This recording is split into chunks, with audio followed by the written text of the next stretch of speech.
Let us look at Nigerian political landscape, secret to the coalition of the opposition parties in Nigeria and the entrance of Peter Obi into that coalition.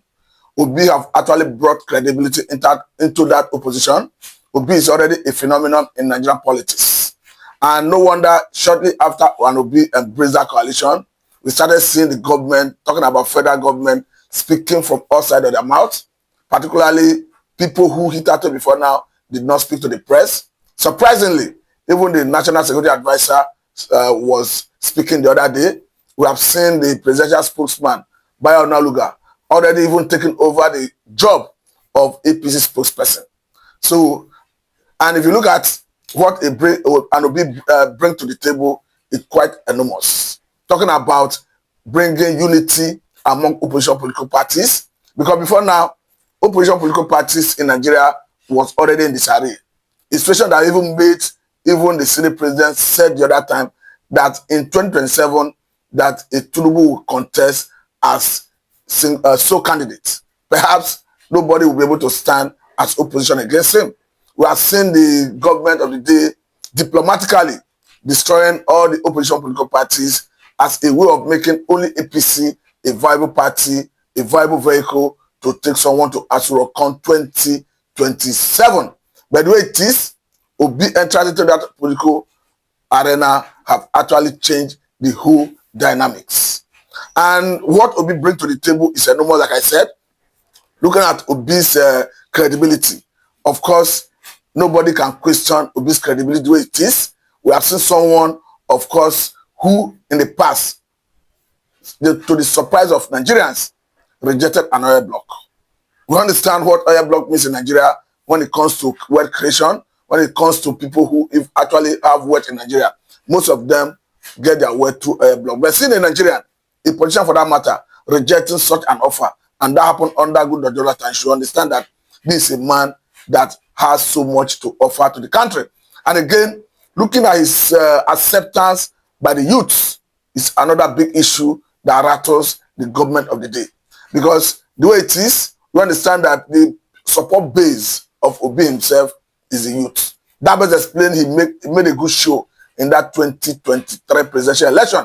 Even areas where hitherto major political parties held ground, Obi was able to crack it and, of course, made a good inroad. Look at a place like Delta, for instance, that at the time had the likes of Okowa, who was then governor of the Delta State, and double as the vice presidential candidate to Atiku. Obi was able to even win him in his own local government and the entire Delta State. The same thing was applicable to Edo State. So Obi actually brought serious level of credibility into that coalition, judging by his massive support from the youth.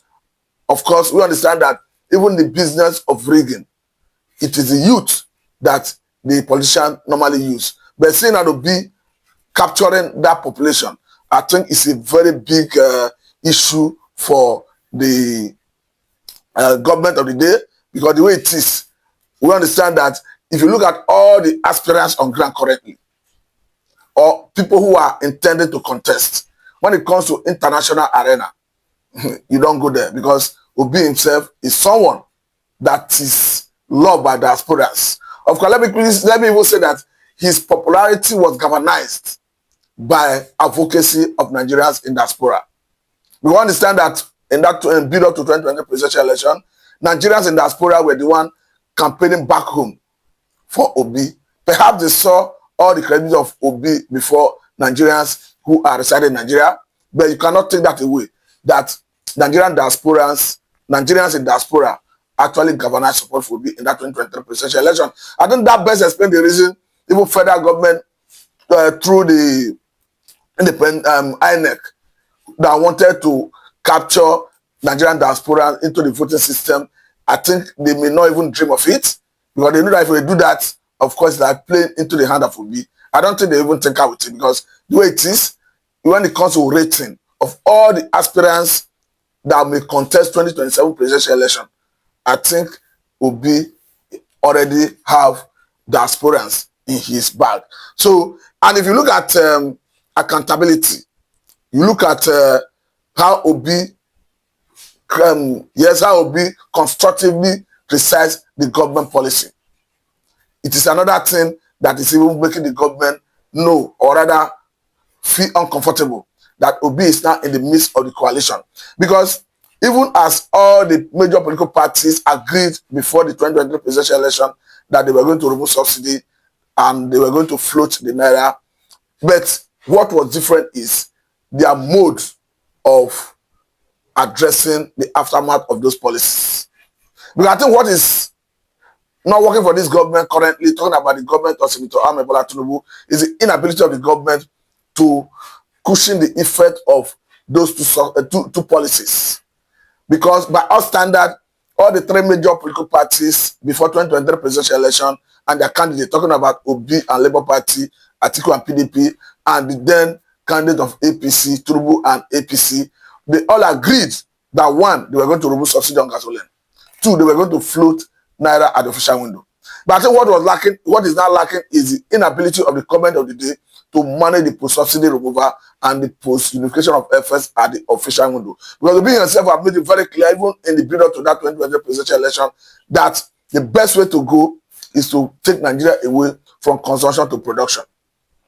And I look as if the government of the day never heard him say all this, because one would have thought that they would have leveraged on that idea to actually improve on Nigerian productivity in terms of diversifying the economy. As we speak, we still operate under a mono economy, talking about the crude that gives us our major earning. That was explain the reason it is very difficult for us to even have a good and stable exchange rate. Because all the effort of government currently in borrowing dollar from World Bank and other financial institutions globally to address shortage of FS is not sufficient to make us to meet our FS obligation. Because in most cases, after the borrowing and you finish spending it, you go back to the status quo. You go back to the problem. The problem is still there. So the best way to have a sustainable solution when it comes to FS stability is to make sure that you produce sufficiently enough outside crude oil to export to foreign exchange. And that is lacking in this government. And that is what will be our promise, that if given the opportunity to manage this economy, the country, definitely is going to take Nigeria into that trajectory of production rather than consumption. And the rate at which this government is borrowing is worrisome. And the worrisome aspect is that as Nigerians, we are not seeing enough in terms of using it to address critical areas that needed attention. So borrowing to pay salary, to share, to states, for me, is not the proper way. If you must borrow, it must be true to address production, critical infrastructure that the government will even use to leverage on, to recoup the money they borrow, and at the end of the day, the project should be able to earn government revenue. But I don't think we are seeing that currently, and it's a very worrisome situation. And again, another area that rattles the federal government with Obi entrance into this opposition coalition is the fact that Obi, as an individual in 2023 presidential election, won areas that nobody imagined. Talking about Abuja, talking about Lagos State.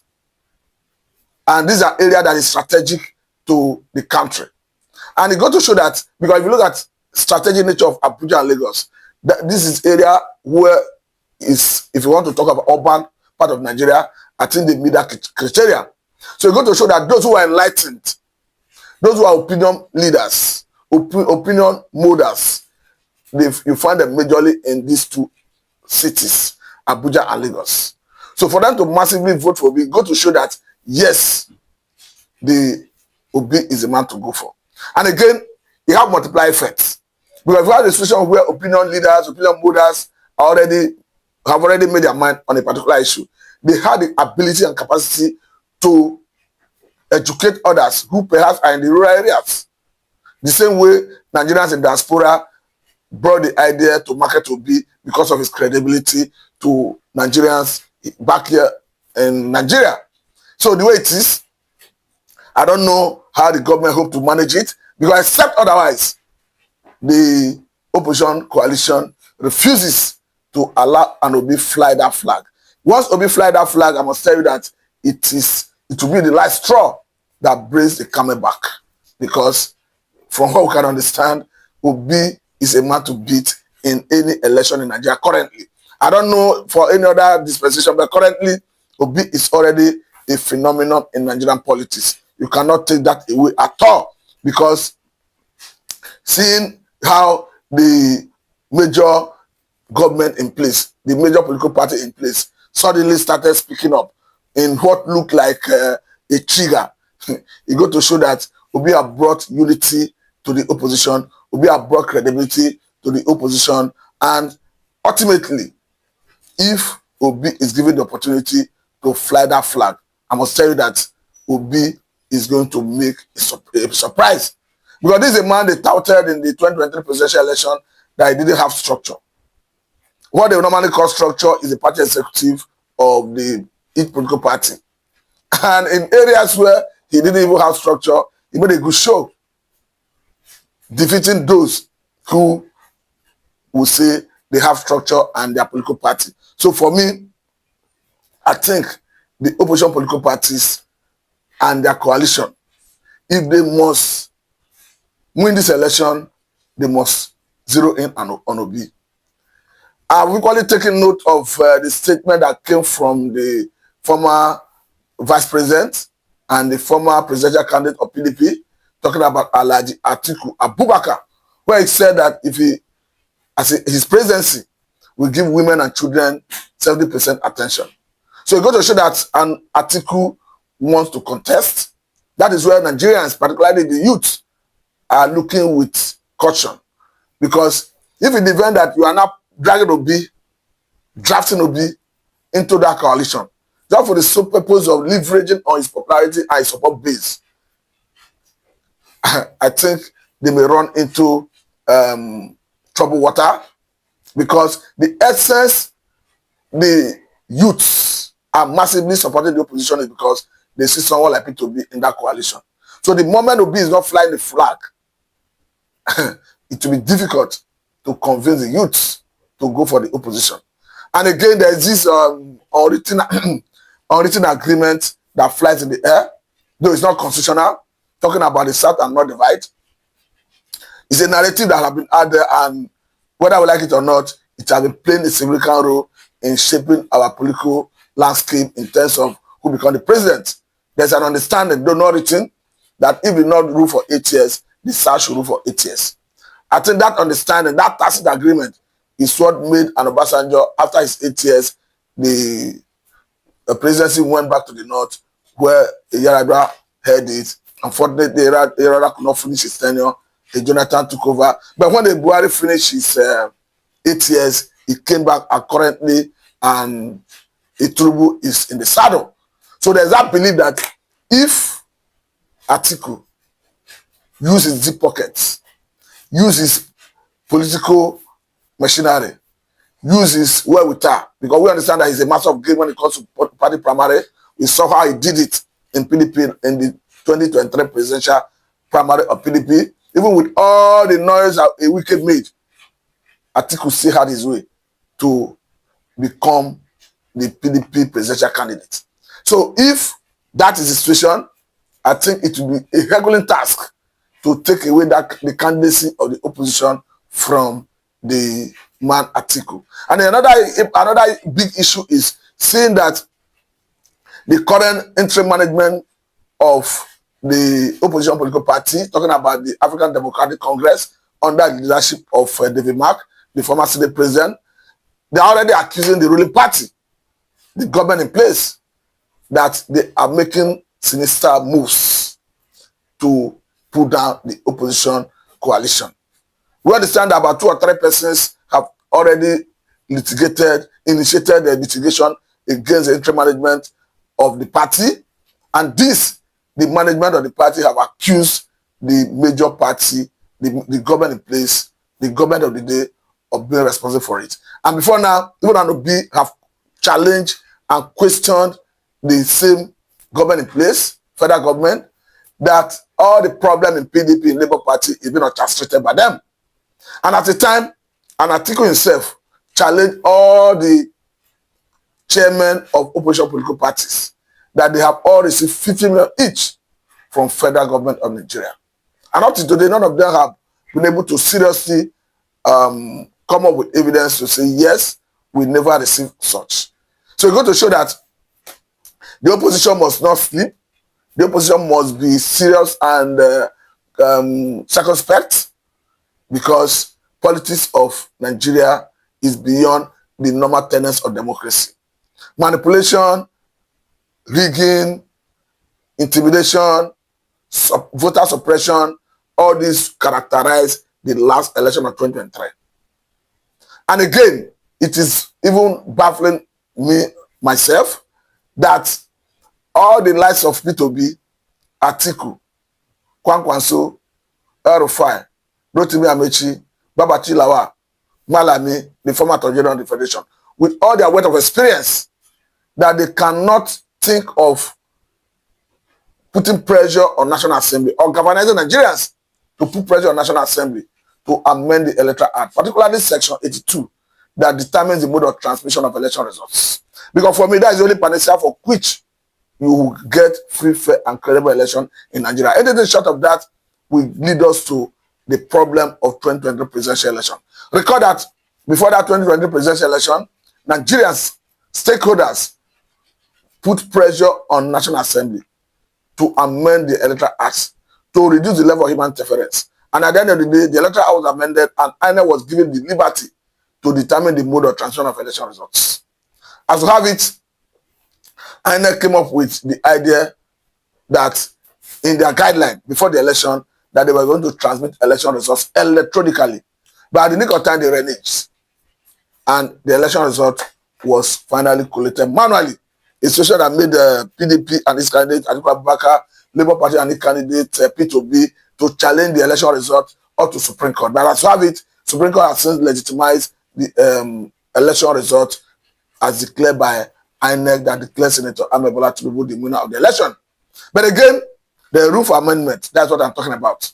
That if we fail to amend it before the election, definitely politicians will lash on to that lacuna to try to discredit or try to sabotage the process. Because the average Nigerian politician will always utilize any lacuna in the process.